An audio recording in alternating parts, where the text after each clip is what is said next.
Whew.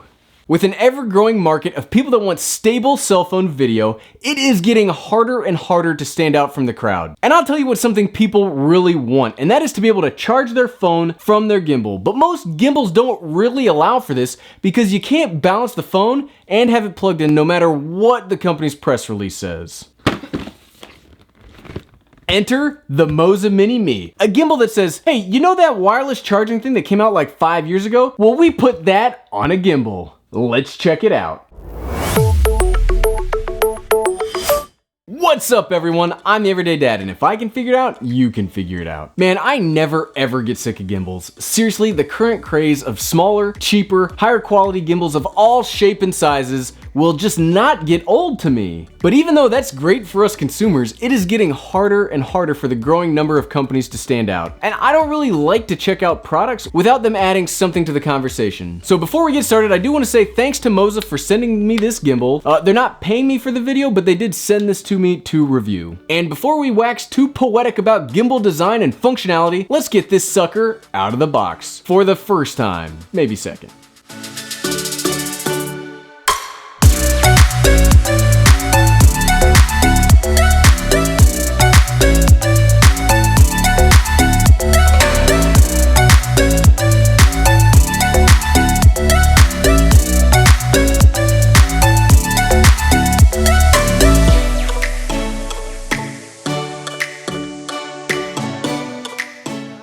Now that we've got a hold of it, let's cover the basic specs so we're all on the same page. The Moza Mini Me is a 3-axis cell phone stabilizer that will assist in smoothing out the yaw, pitch, and roll axes of your phone video. It has a 300 gram or 0.66 pound max payload, and it can also support phones of widths from 61 millimeters to 92 millimeters. It works with both my iPhone 7 Plus and my Galaxy S9. It also comes with a built-in 2100 milliamp hour battery, which like we said can wirelessly charge your phone if supported, and it gets a reported 10 hour of use time just with gimbal work. Now, something that I am really excited about is the multiple mounting options for this gimbal. Instead of simply having a 1/4 inch mount on the bottom or the side, it has both, and it includes them on the top and bottom of the phone clip. That's just more mounting options makes me more happy. But the main thing that makes this gimbal worth looking at is it is the only, to my knowledge, cell phone currently on the market that will let you wirelessly charge your phone in use. I will pause to let that sink in.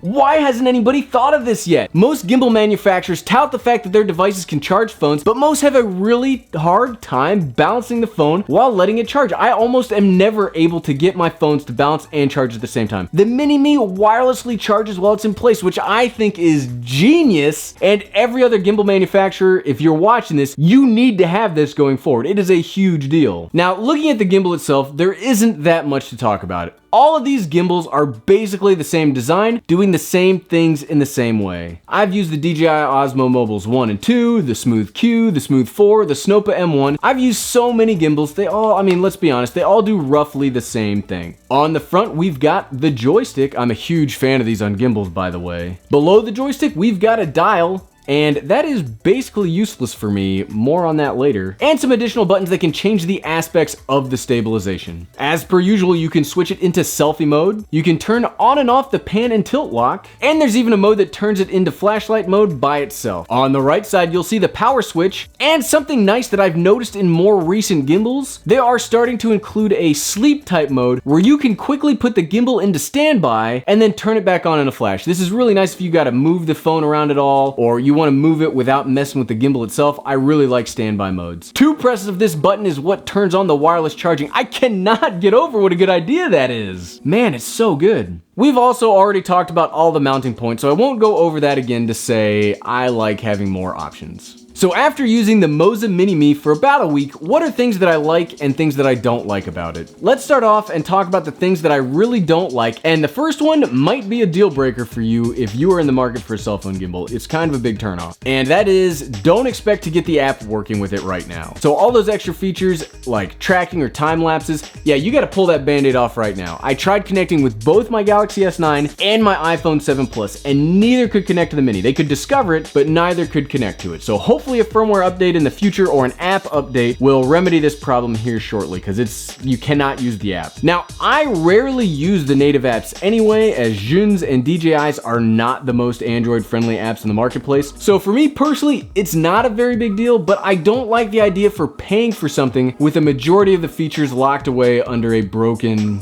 app. The build quality is okay, it's not great. It's more like it's akin to the DJI Osmo Mobile 2. I mean, they have to cut corners somewhere to get it to the $109 price tag, so I can't rake them over the coals too much about build quality, but it's not the best. I just got eaten alive by mosquitoes in there. The things I do for you guys. Definitely bring mosquito spray next time.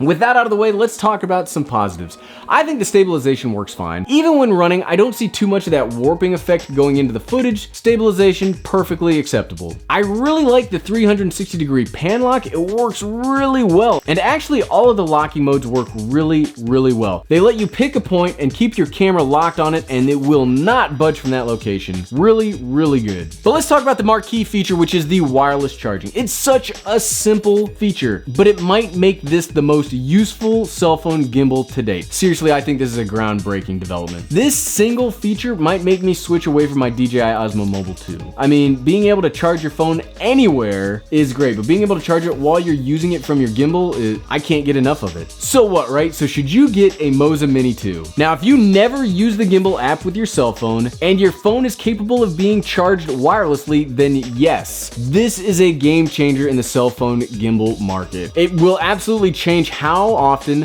where, and when I will use a cell phone gimbal in the future. That is such, I don't want to speak in hyperbole, but it's an amazing feature. But if you like having access to the app and those features, no, don't get this yet. It doesn't work. I've not been able to get it to work with an app yet. So if you need the app or you don't, the wireless charging is not going to work for you, then I would hold off a little bit until all the kinks are worked out. Thanks for watching.